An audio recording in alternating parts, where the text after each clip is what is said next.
the amount of stem cells that we have, they don't decline that much with aging. They do a little bit, but it's rather that the niche that they sit in becomes problematic so that they just can't really activate.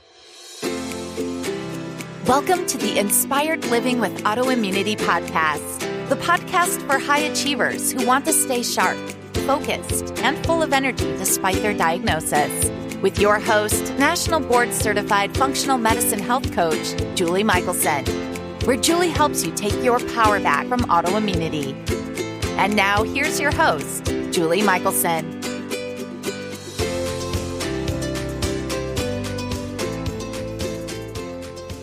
Welcome back to the Inspired Living with Autoimmunity podcast. I'm your host, Julie Houghton. Today we're joined by Dr. Dan Pardi, the Chief Health Officer at Qualia Life Sciences, where he leads education to advance health span and peak performance. Dan is the founder of HumanOS.me and the host of HumanOS Radio, the official podcast of Sleep Research Society. Dan has advised elite military units, Fortune 500 companies, and startups through his consultancy, Vivendi Health. He holds a PhD in cognitive neuroscience from Leiden University in Stanford and speaks regularly at events like TEDx, VC Films, and the Institute for Human-Machine Cognition. In today's conversation, we're discussing the fundamentals of stem cells, the aging process, and the practical approaches to supporting stem cells through lifestyle and supplementation. Dr. Pardi, welcome to the podcast. Thank you, Julie, for having me on. I'm really happy to be here.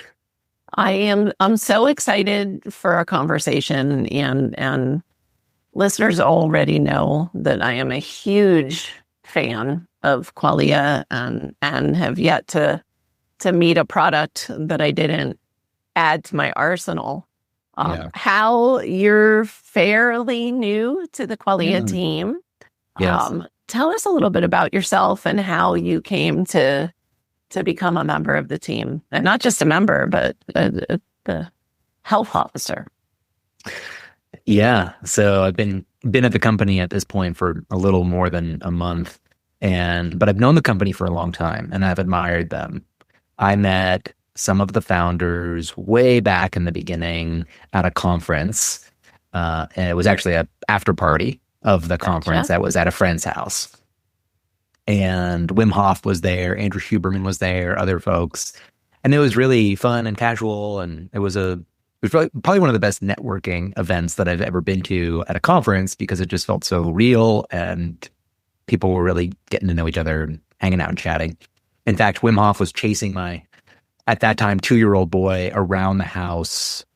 And I was really impressed with his energy for his age. That's what he did the whole time. So he might have just been avoiding, other social engagements, but he was definitely a unique character. Uh-huh. But at that time, two of the people who had just been at the company, so it was probably, I don't even know what the size of the team was at that moment, probably less than 10 people. But Daryl and Vanessa were there, and I was talking to them about this project, HumanOS, that I was working on, and they were talking about what they were doing. And I think both of us were struck by the fact that we were perceiving in the other an appreciation of the complexity of health and how we wanted to help in multiple ways. It wasn't simple products that solve simple, that create a simple solution, which, by the way, can be super powerful. But we were wanting to do more. And there was an excitement at that time with technology and how new technologies might be able to encourage what both of us were trying to achieve. So quantified self and biohacking, all that. So it was cool. And anyhow, that led to me interviewing Daniel Schmachtenberger, one of the founders, on my podcast, HumanOS Radio, where he talked about nootropics. That was their first product at that time called Qualia. And subsequently, later, of course, the company changed its name from Neurohacker Collective to Qualia Life Sciences. And I do like that name a lot, the new one. The old one felt right for the time, and this one feels like it's a better fit for more people. And then, let's see. So then Daniel interviewed me over 2 podcasts where I talked about sleep. And at that time, I was working on my PhD, working on it from Leiden University, one of the oldest universities in the world, out of the Netherlands, and then Stanford. So I had a collaboration where I was doing my PhD work at both institutions and also developing this startup. And so a effective nootropic or cognitive enhancing product was needed because I was really had a high workload. And since that time, we stayed in touch. We supported each other, cheered each other on, always reached out. Then last November, James was in Austin. That's where I live now. And we went and grabbed coffee and started to explore the possibility of me being, in effect, like a scientific spokesperson. So somebody who's going out there and talking about the therapeutic areas that we hope to address, the products and how we created them. And I just seem like a really nice fit because I think at the heart of it, I'm an educator. Scientists do experiments. And while I am now a part of a company that does do experiments with the products that they create, I'm not doing experiments on a day-by-day basis. I am trying to help people have a really firm grasp of areas that matter for their health. And I am really motivated by that, doing just that. And so it feels like a very, very good fit. And so far, so good. And I've also really, like you, admired their products and used them. So that was a great endorsement. Right. Yeah, which is amazing. And they needed somebody to teach us lay people not only about these areas of importance, but also, the even in some of the interviews I've done with James, I mean, he does a great job of being relatable. But then he gets he gets excited about the science and then can lose us sometimes. So it seems like a fantastic fit. And I'm excited today to talk about one of my absolute favorite areas of wellness, which is stem cells. Yeah. And so I'm really, really just looking forward to learning more from you and having listeners. It's funny, over the years, it's been this almost taboo subject in the United States. And I love where things are going now with stem cell health. And so let's learn a little bit about stem cells and let's start with, I love starting at the basic. Yes. What are stem cells and why am I so excited about this conversation? It's a great place to start, Julie, because in the spirit of helping people understand, there's 2 ways that you can communicate science. You can communicate it in a way that tries to make yourself sound smart, or you can communicate it in a way that helps other people sound really smart or feel smarter, right? Because they're actually picking it up. Right. And so with that, there's the information you share, but there's also the sequence in which you share it so that you can build upon an increasing degree of knowledge as you listen. So starting from the basics makes a ton of sense. And I agree with you. Before I launch into what stem cells are and what they're doing and why they're so cool, it's been a topic that has garnered a lot of excitement and attention for a while, but it's also been controversial. So companies have come into existence and they've been shut down by the FDA because they were promoting them illegally. So there's been some controversy here, and rightfully so. In some cases, companies were putting products ahead of what we know about the clinical science, meaning that you might have an indication that something related to stem cells is exciting, but you're doing basically clinical trials, experiments on people without knowing as much as you should before you do such a thing. So anyway, I have a theory that I can say, and you shouldn't. Maybe. I think there's a lot of money focused on, I'll just say it. I think the pharmaceutical industry has created a lot of resistance to some of these natural healing pathways. Because if we're healing our bodies, we won't need the drugs. And I really do feel like that has played a really big role in this country too. I think I see both of it. And so I'm glad, hopefully, that will continue to shift in the right direction. So that's my 2 cents of what I think also plays a part. And gosh, Julie, we could spend the entire episode just talking about that. I know. I used to work in the pharmaceutical industry. Oh, really? Yeah. I worked for a company called Orphan Medical. It was bought by Jazz Pharmaceuticals out of Palo Alto. I started their medical affairs department. And what that department did is to create education and provide research grants to support understanding of the product in different therapeutic areas. It was a great job, and the people were wonderful. That's great. Yeah. And I always felt, I'll give you actually a sort of a counterexample to the common narrative that, the pharmaceutical companies are really, truly evil, because about 35 years ago, it was the heyday of the pharmaceutical industry, and people in that industry were thought of as heroes. Subsequent to that, because the innovation that was coming out, new medications, it seemed like such a wonderful place to be. Then there were controversies driven by capitalism that made certain individuals within the industry that in high positions make bad choices. Choices that were much more for the bottom line than they were for the patient. And that then started to create a negative shadow that overshadowed the entire industry. And it wasn't uniform, meaning that not all companies were making unethical decisions. But we juxtapose that idea with the fact that our healthcare system, when you go to your doctor, you think you are getting the best possible advice about how to take care of your health. That's not true. What's really happening is that you're getting evaluated for one of 3 different things.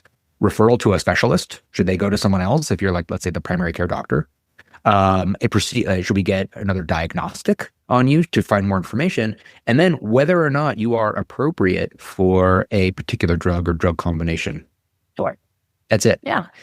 Now, because the simple mention of should you, that taking care of your health is hard. They don't have time to do that. The entire industry has been set up for a very narrow, medicalized perspective on health. And you know what? It's not terrible. It's incomplete.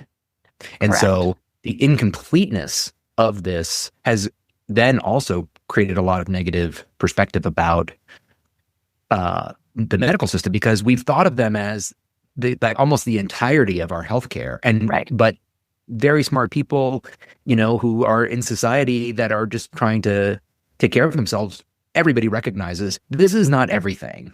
And so whether your doctor gives you a couple of tips out the door to eat right, what does that mean? Or exercise more, those will never work as effective therapies to get a person to really do that well. And so in the mid, 2010s to 2020, we now started to see very good public voices getting out there and talking about scientific wellness. And now, look at us. We're chatting about these ideas today and are contributing to a more full healthcare system by talking about things that the medical system won't address. So we need both arms. But absolutely. Yeah. I'm not, there's also a time and a place for medication, and thank goodness we have brilliant people working to create these pharmaceuticals for sure. Yeah. And I have said it a million times on the podcast, God forbid I need an emergency surgery.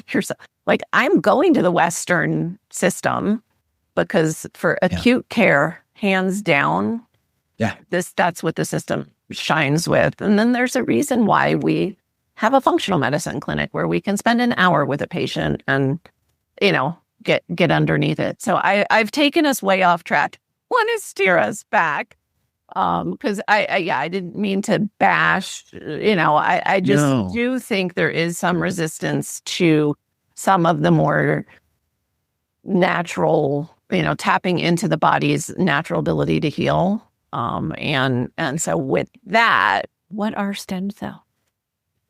Yes. So this is a very important subject in this area. So we talked about that it's exciting and controversial, but all right, what are they? What are they? We all have them. So why is it controversial? These are specialized cells in the body that can both make copies of themselves and turn into other types of cells. So take a moment as a listener to think. You can make a duplicate, and they're called daughter cells. And then you also you're making two. A stem cell can make two different daughter cells. One is another stem cell, and the other one is now going to turn into a type of tissue in the body. And these cells are a major part of the body's repair system. They replace worn out and damaged cells throughout our whole life, and they can supply whatever type of cell that we need depending on the context. And in fact, I think the origin is a pretty interesting story. So if we go back and look at how they even evolved, during the single cell stage of evolution, which lasted 3 billion years, there were no stem cells. Individual cells were still figuring out how to become maximally efficient. And up until, it took 3 billion years to do that. And at about 3 billion years after this process, then stem cell-like behavior appeared once we saw multicellular life evolve. And this was about 600 to 800 million years ago. And after multicellular organisms began, we saw cellular specialization. So at first, independent cells came together like a fleet of cells, but they were still all doing the same thing. And after some time, then they started to divide and conquer. So cellular specialization meant that this cell could take on certain behaviors and another cell in the fleet would do unique things. And so instead of them all doing the same thing, they would differentiate and take on unique functions. And so once an organism had specialized cells, they needed a renewable pool of undifferentiated, which means they haven't become a particular cell type yet. Undifferentiated cells to replace the specialized cells that died off.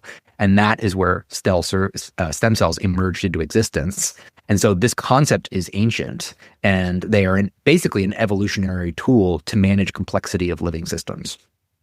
Amazing. So that is... See, and now I just learned things about stem cells I didn't know. But okay, good.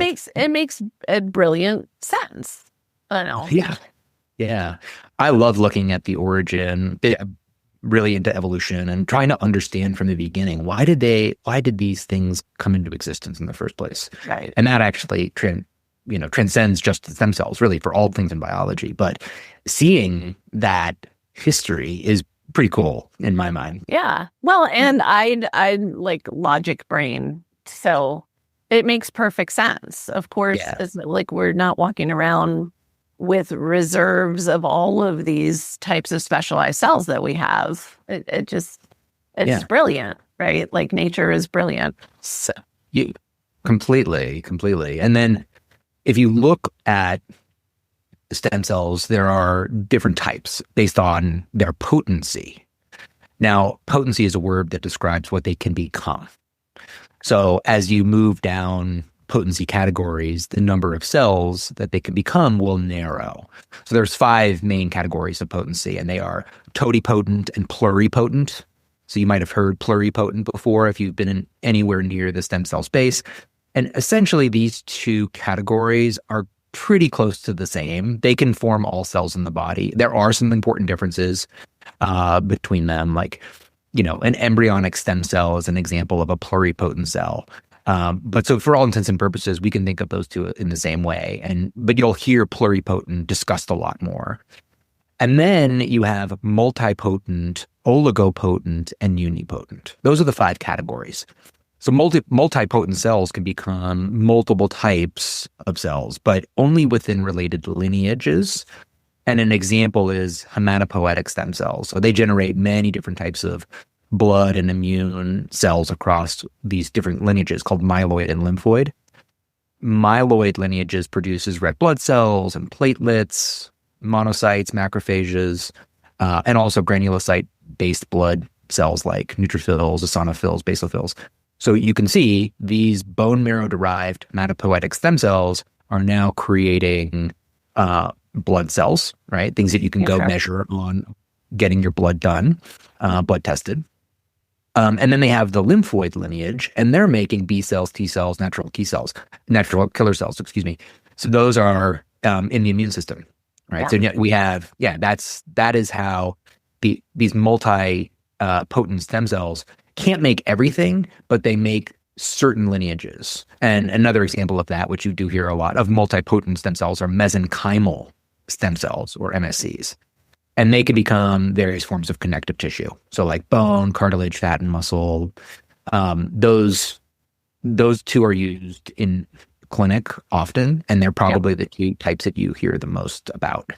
And then just to move down, just to kind of quickly round this out, you also have then oligopotent cells, and they can become only a few closely related cell types. So an example would be an osteoprogenitor cell. They're restricted to bone lineages, so forming osteoblasts and osteoclasts, specific bone cells.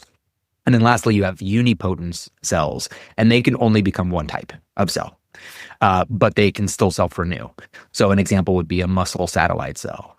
So as you can see, you have different types of stem cells, all of which can self-renew and differentiate, but sometimes some types of these can differentiate into all types, like a zygote. It can become any type of cell in the body, right? And then some can only differentiate into one type, like a muscle satellite cell.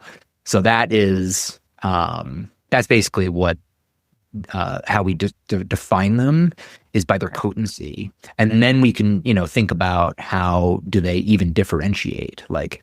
So we talked about them dividing into a copy of itself. So you now have another stem cell. But then what is the process? How does it know?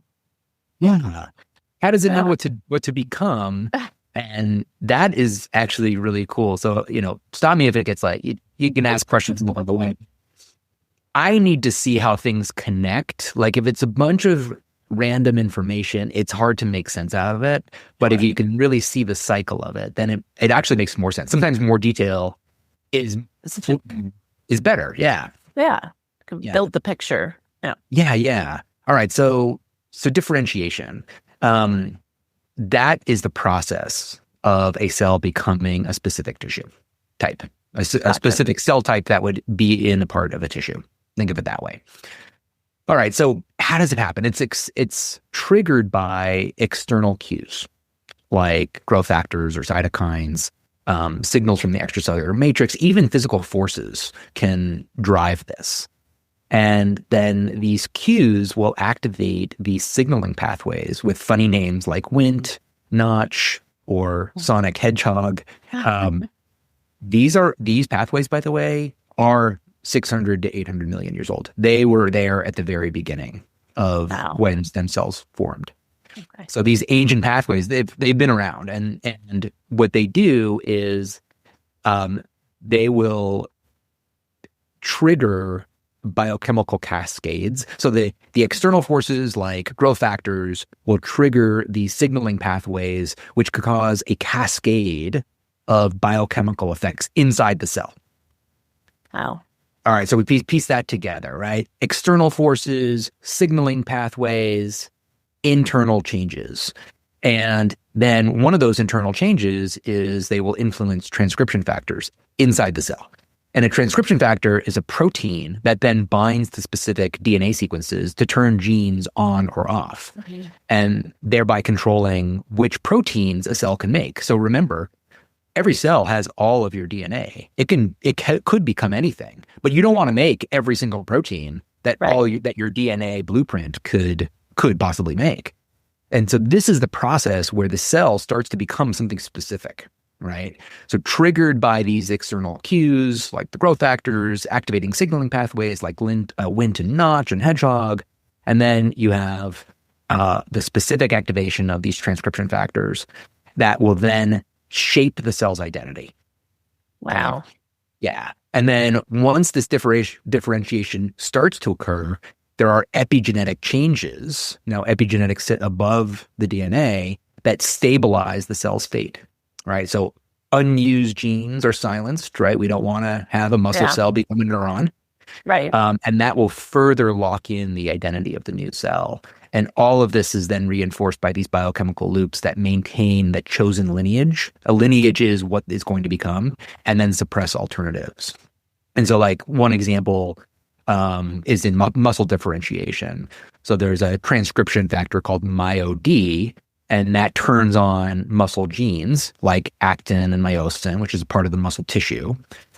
It also then, that same transcription factor also suppresses like neuron and fat genes, right? So it's not going to become those types of tissues. Right. And there's a positive feedback loop. So interestingly, MyoD also activates its own gene to produce more myogenin. And so it's all, once it starts to go down that path of becoming a particular cell, it's all reinforced by epigenetics, these feedback loops. And that's how you wouldn't want a cell to de-differentiate, which means it now becomes, all of a sudden, you have a neuron or a fat tissue cell in your muscle. Yeah. It would be problematic, right? I remember years ago, and I won't throw him under the bus by using his name, but I was talking to my son's orthopedic surgeon, because he, was recommending shoulder surgery. And I was like, what if we did stem cell? And thank goodness, we've got people like you educating physicians. He literally said he could end up growing a tooth in his shoulder if you did. And I was like, no, that's So yeah, we've come a long way. Then my son is turning 30 this month, so this was a while ago, but okay, yeah. So thank you for explaining how that does not happen, but it's important for people to understand that you're not just. It's not like a roulette wheel where who knows what kind of cells you're gonna get. Like, yeah. Yeah, isn't that interesting that, because as I was learning about this, like, how does all of this work where, you have these pools of cells that are in different areas. And by the way, some of the stem cells that do ultimately kind of find their way to a particular tissue. And maybe we should talk a little bit more about that, the kind of high level what that cycle is too, because that's actually part of what's interesting as well is that, they usually start off stem cells in these protected environments called a niche. And the niche is really important to like what we're trying to affect with our product.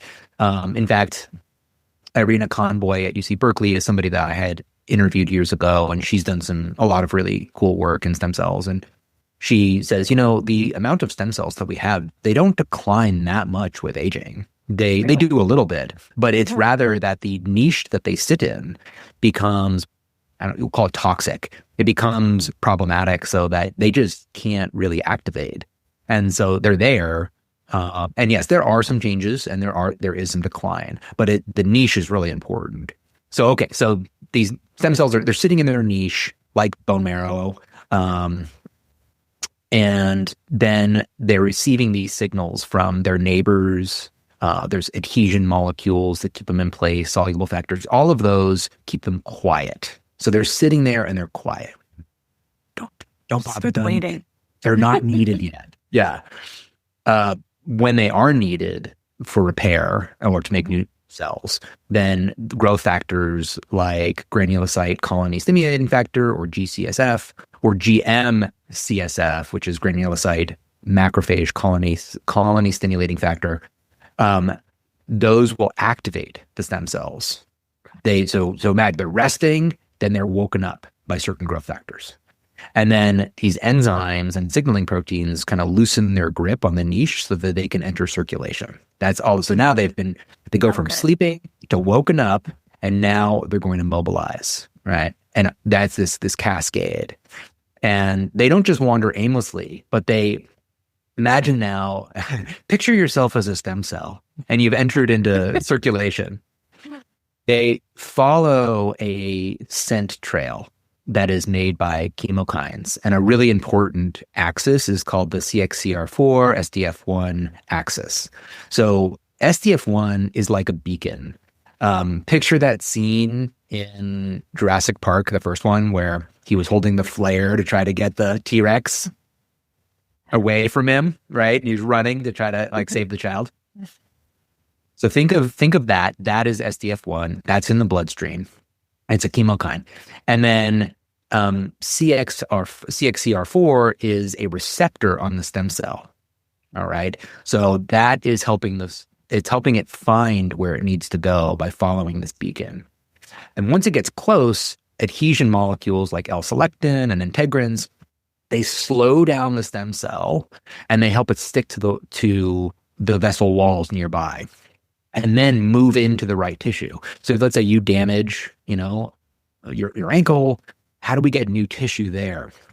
And this whole process of waking them up from their nap, getting them into circulation and helping them follow to the right place. That's how it happens, which is completely fascinating to me. Like we can do that. It's amazing.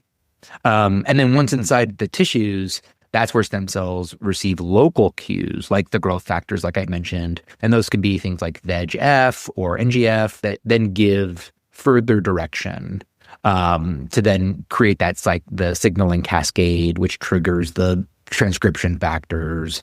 And then that's where these stem cells will kind of divide, and now their daughter cells can move down this narrowing path, right? So the narrowing path is like, I'm moving from this undifferentiated cell and I'm becoming something that's more specific.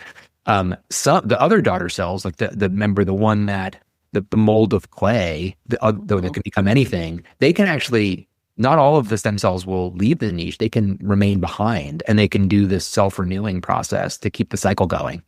And that's limited, but that does happen. And that actually is what part of the process. So it's not like every time you need a new cell in a particular area of the body that it has to come from far away. That some do remain local and can continue that process for a while. It's indefinite. So eventually you will need new stem cells from particular pools.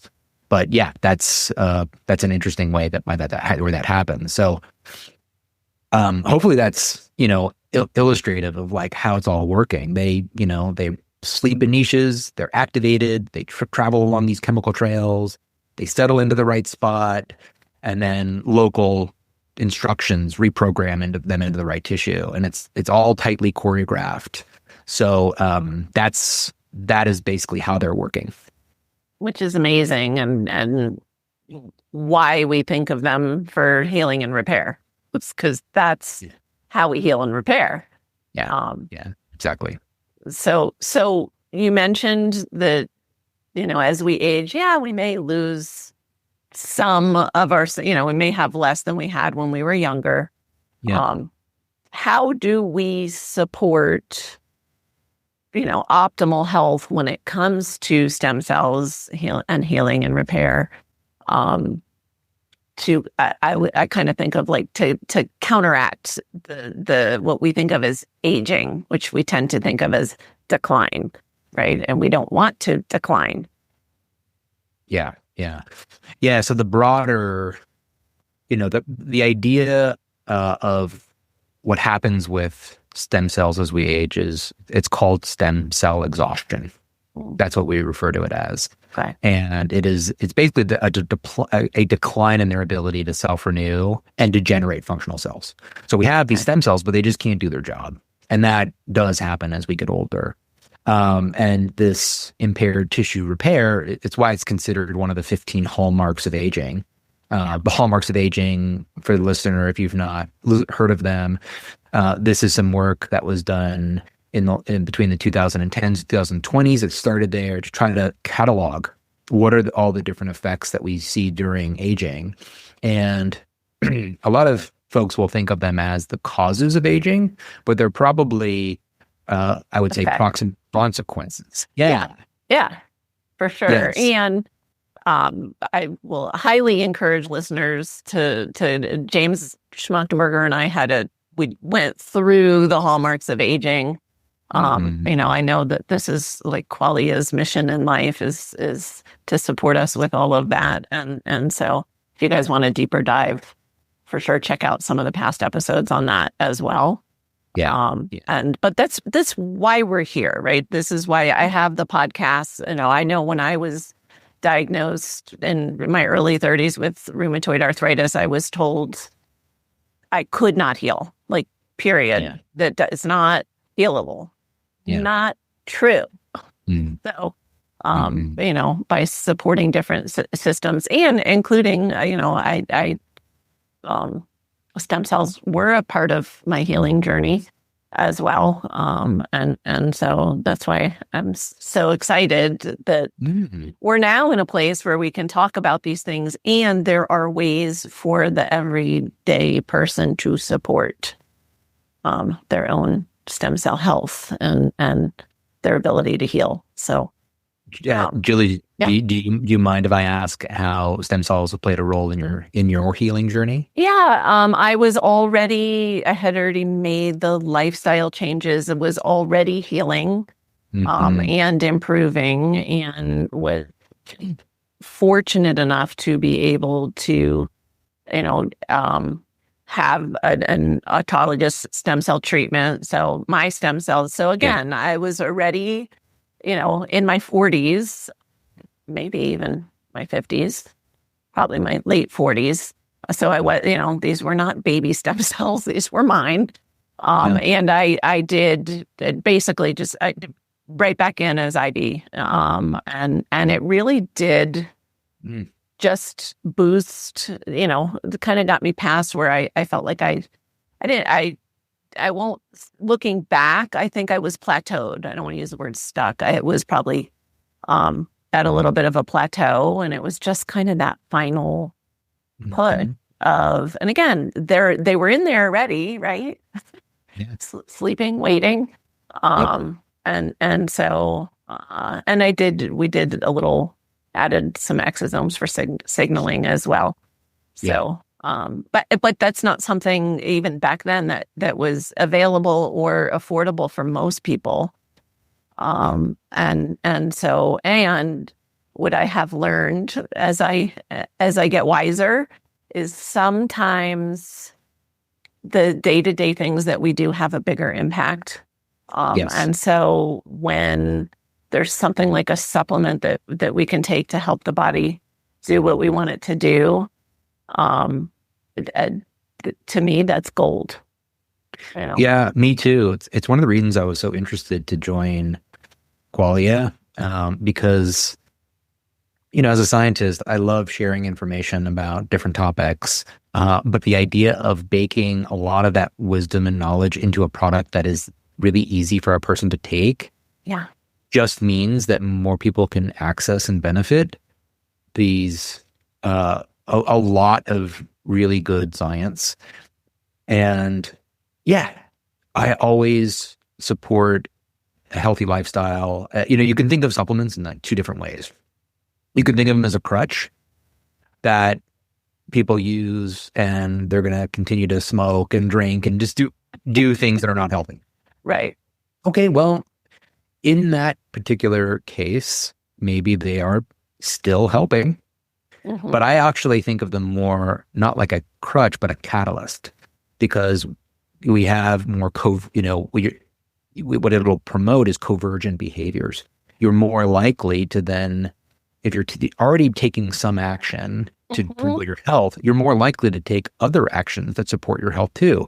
Standing, going for a walk, eating the right food, not eating the wrong food, getting to bed a little bit earlier. And, as you know, in truth, all of those little things, there are no silver bullets or smoking guns. Right.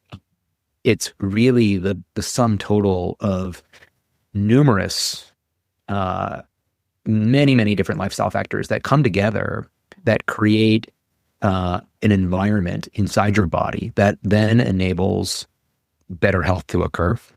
And supplements, I think, can play a pretty strong role, not only on their own right, but also in facilitating convergent behaviors. And so take it all. Take all that good stuff. And I am a believer, and it is, and I am always playing with, does my body still need this? Right. But people sometimes are like, oh my gosh, when they see what I take, And I'm like, well, I feel amazing. I'm doing things I never imagined I actually didn't think I would live past 50, and I'm 56. So to feel how I feel, have the life that I have, I'll take that big bag of supplements in the morning. When I was on the 10 prescriptions, I was almost bedbound. So to me, it's a no-brainer.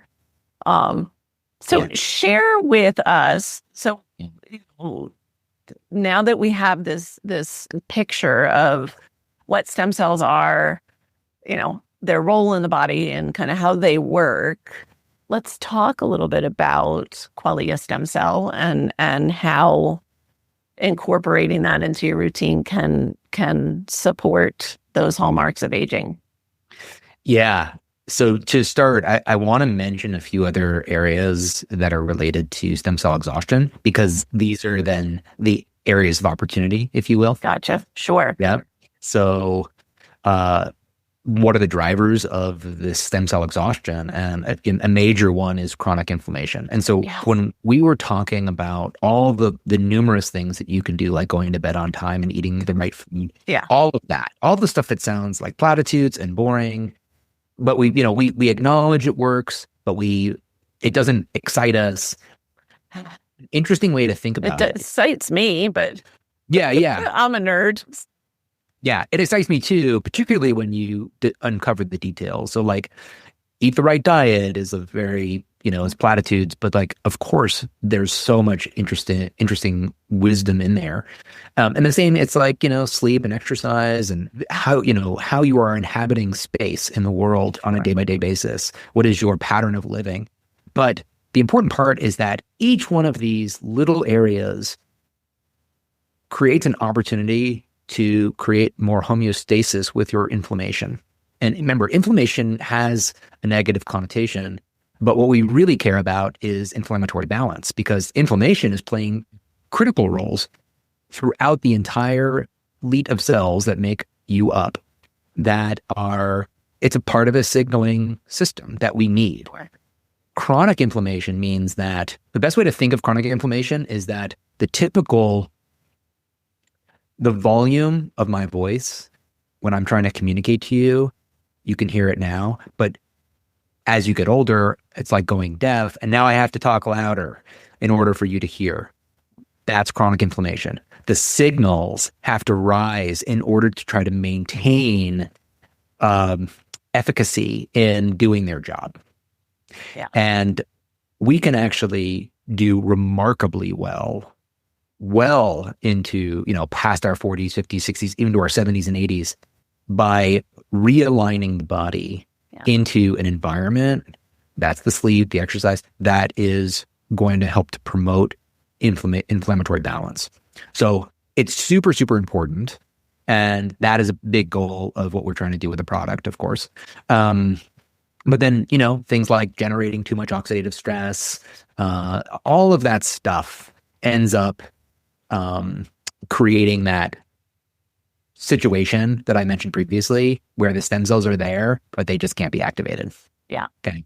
So you can see now, once you understand those mechanisms, you're like, okay, now we know what our task is as a company. We're going to try in part to how do we figure out how to make that niche better?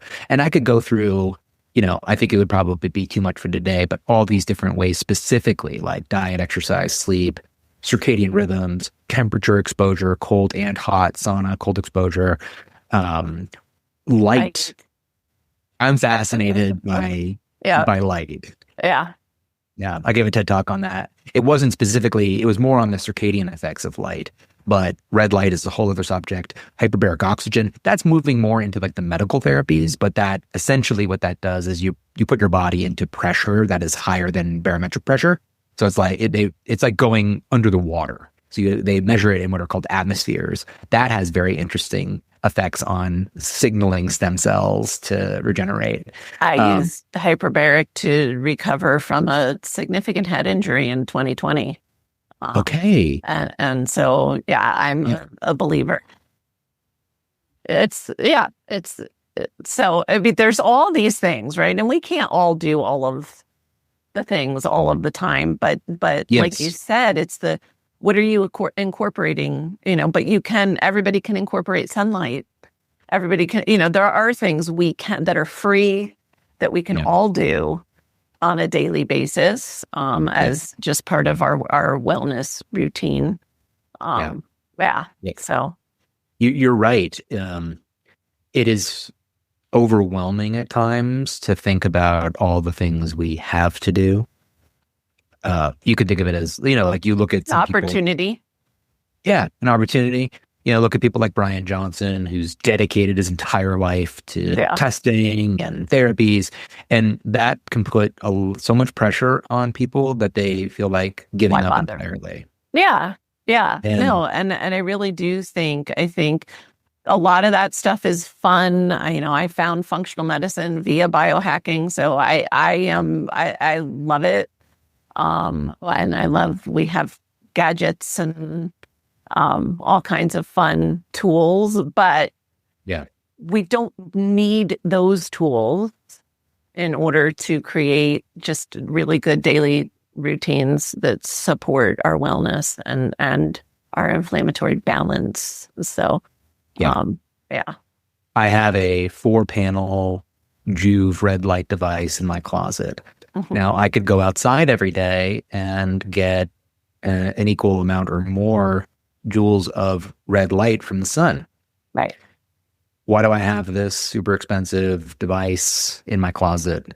Because it makes it more practical and it makes it easier for me to reliably get that health influence into my life, because it's hard to get dressed in the day and then, get undressed in the day, go outside naked. You could do it. And your neighbors might not like it. They called the cops. It was a big deal. Great. Well, anyway, I have a friend who lives in Austin who posted somebody getting their sunlight at a park in Austin, just middle of the day. And I was like, wow, that's hardcore. That's dedication. That's dedication. That's something. I think it might also be illegal, but it's something. So there's definitely the tools help you. It just depends on. And I know I joke when I talk with clients, and I live in Colorado, and so it's much easier for me to help them create their sunlight exposure routine when it's not winter. Yeah. And then have to get them to where they're pretty hardcore. Then they're going to go stand in the snow in the morning, and so the tools can be helpful, but again, not necessary. Just like somebody doesn't need necessarily IV stem cells to heal, and so that is why I love the things like the supplements that can support. Exactly. Think of all of these things, including supplements, that like tools that make acquiring more natural signals more reliable in your life. Full stop. That's where it comes down to. And so we tend to position these are magic. And there is actually some magic to them, because when you give the body more closer to what it needs, then it can do remarkably well. So you have, this very expensive red light device that seems like sophisticated and is, technological. It's just helping the body get something closer to what it would, since we don't really live in nature anymore. Right. And that's what this is really all about, right? This circadian, it's modern times is how we've just lost all of these innate, we didn't need to think about grounding or sunlight or cold exposure, heat, all of these things. Intermittent you name it. If you just think back to how have humans lived for the majority of our time on this planet, it wasn't like this. And so we were looking to compensate and reconnect with our natural cycles and state. Yeah, that's right. And I'll say this too, that everyone has the opportunity to calibrate their own health practice to what feels right for them. Yeah. So does that mean you need to take part in absolutely everything? No, because for a lot of people, as I was alluding to before, that makes people feel like I just can't do any of this. I just don't have the time. Right. Don't worry about that.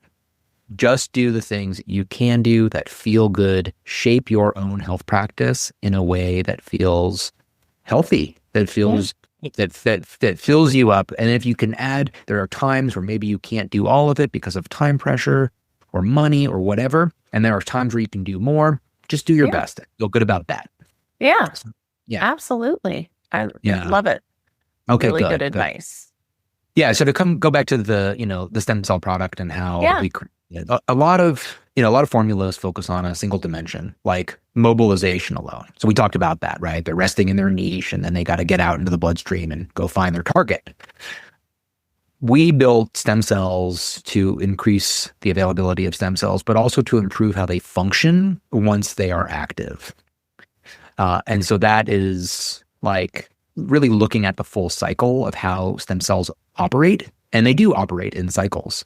They alternate between active phases of mobilization, undergoing renewal, self-renewal, differentiation.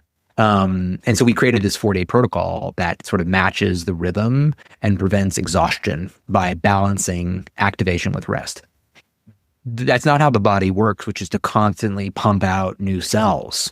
And so we created the idea behind this product is that you take it for 4 days in a row.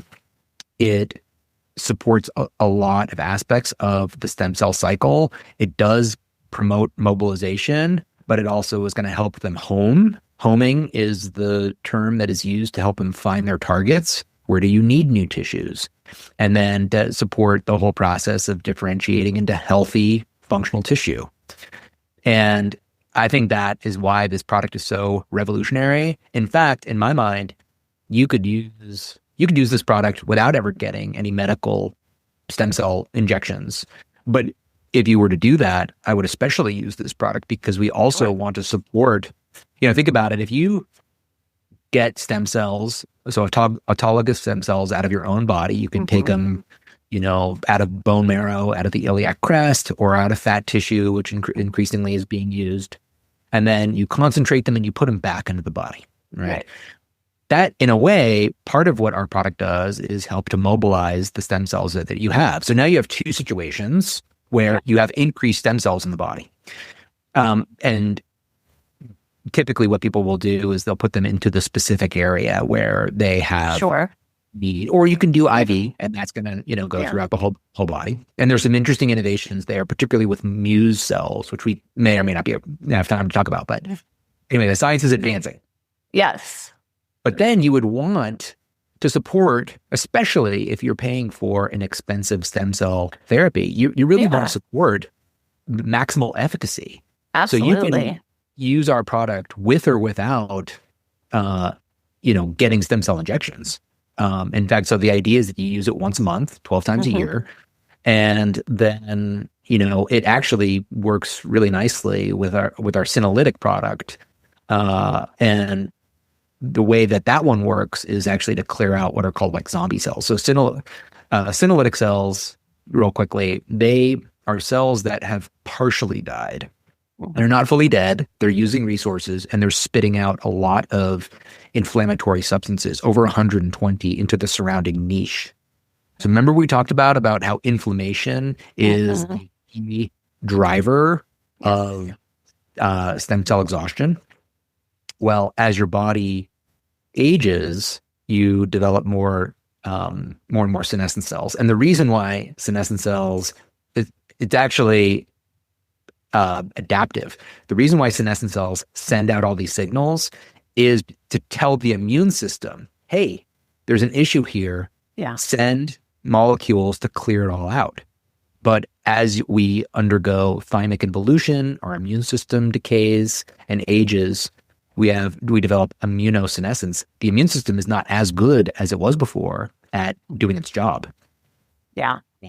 So and I would offer for listeners that check out episode 63 on senolytic and zombie cells. James did an amazing job of giving us a deeper dive as to like why that is so important to help clear those cells out. And I love that the two products are, not only are they synergistic, it makes perfect sense, right? You want to get rid of those zombie cells and support the stem cells. But I also love that neither one of those products are daily.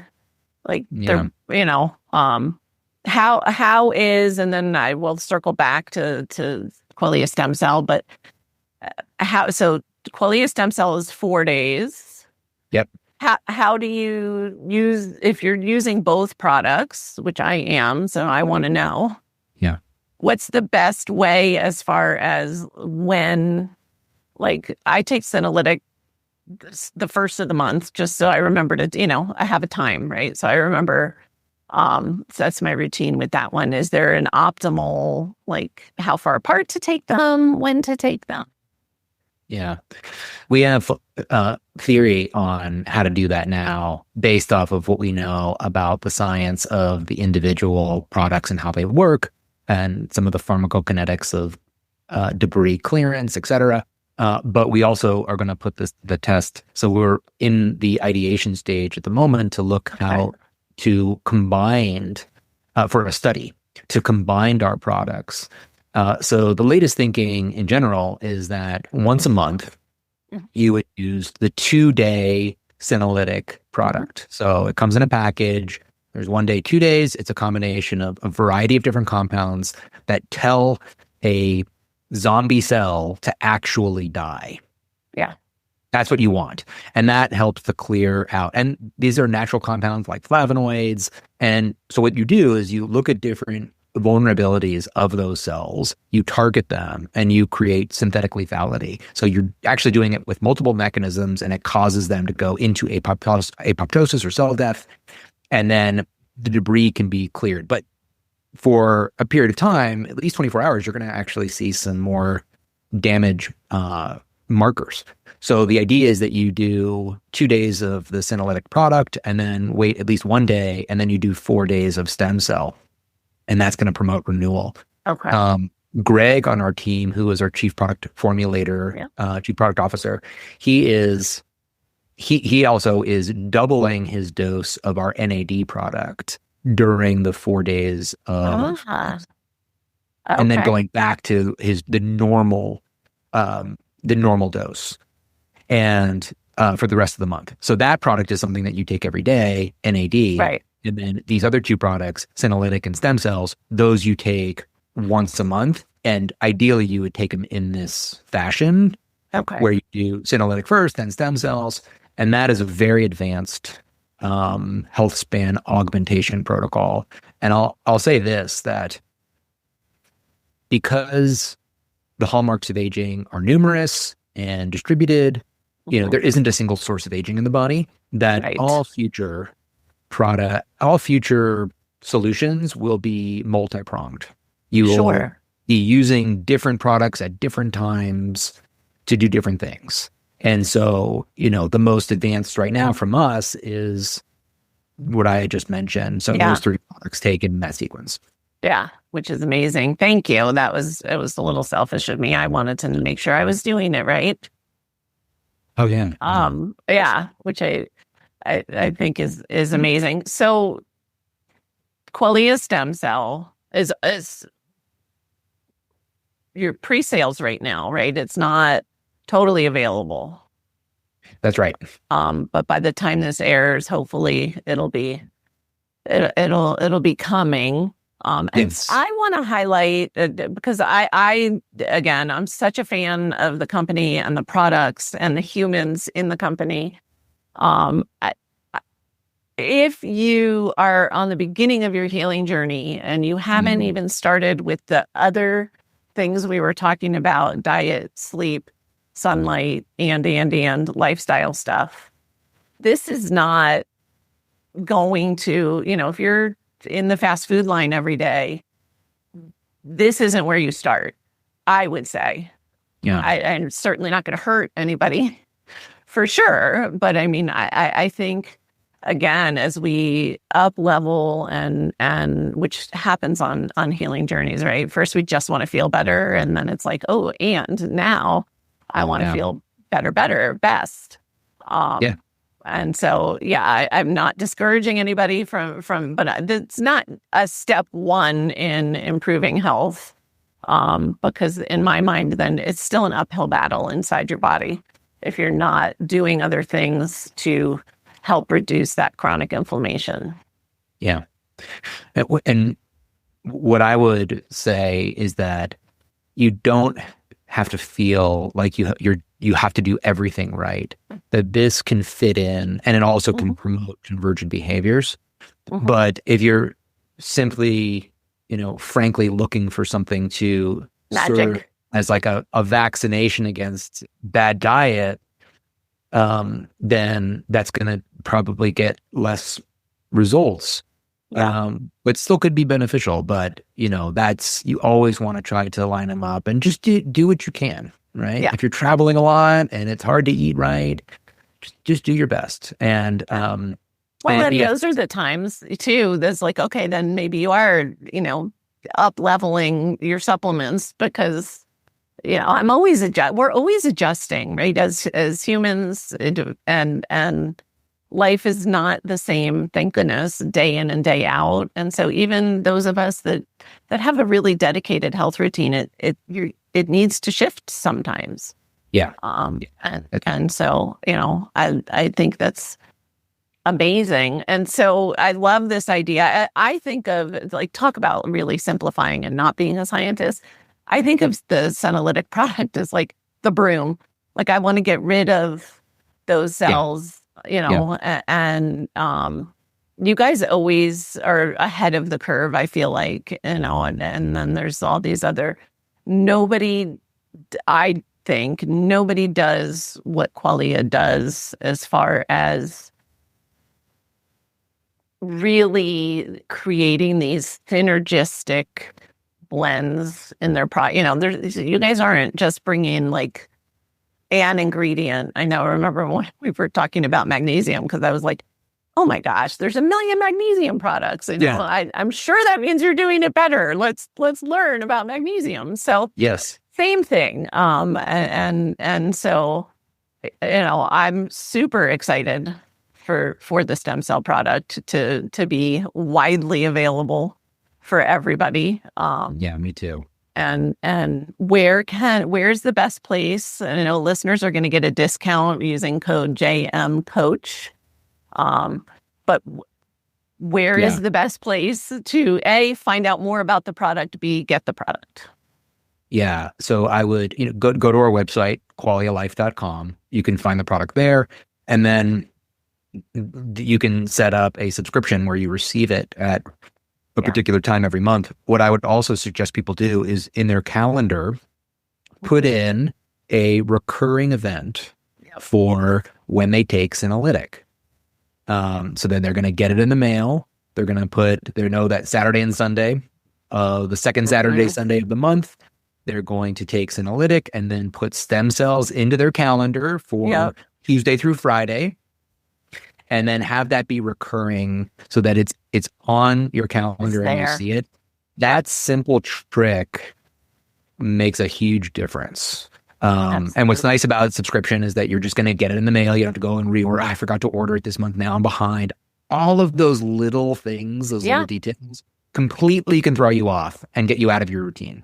You're trying to create a simple routine where you get it and then you know when to take it, and it's going to happen each month. And that's how you're going to really benefit from it.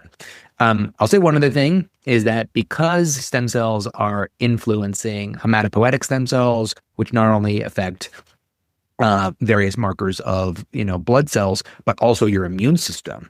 You would imagine, and there is preclinical evidence for this, for some of the ingredients that we use, that your body is going to get better at clearing out senescent cells. Right. If you use this routine.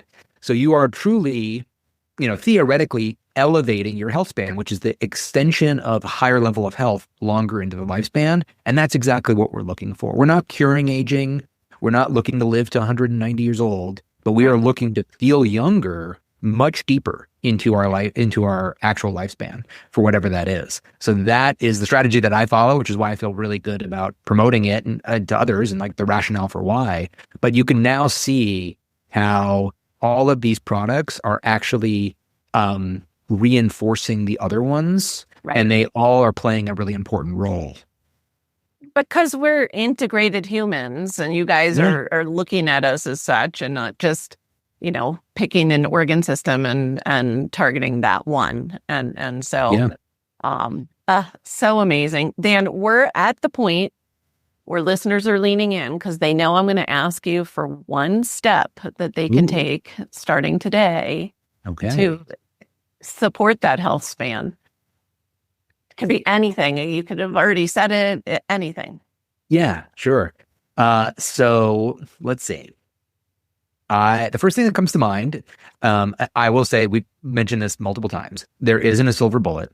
Find something that you love. That a lot of health behaviors are reinforcing, which means that when you do them, you want to do more of them. Yeah. When you start to eat better, if you give it a couple of weeks, your taste buds change.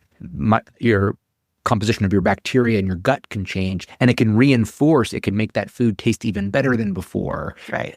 When you walk, I have maintained over 10,000 step average per day for the last 12 years. I'm super proud of that. Yeah.